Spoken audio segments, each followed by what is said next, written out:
இருக்கு சூடு கொஞ்சம் ஏத்திக்க மாமா. உன் கண்ணு ரெண்டு லவ்வா பழம் காய்ச்சிருக்கு கொய்யா பழம் மூடி வைக்காத திங்காம வீணடிக்காத. புள்ள இருக்க போகையில புள்ள வரம் கேட்க வந்தேன் தள்ளி நிக்காத மனச தெள்ளி வைக்காத.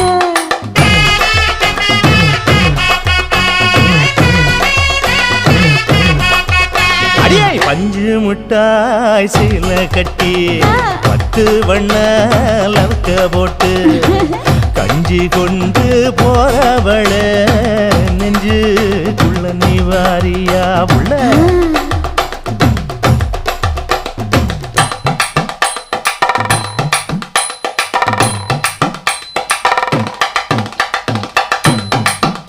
அம்மாடி யப்பா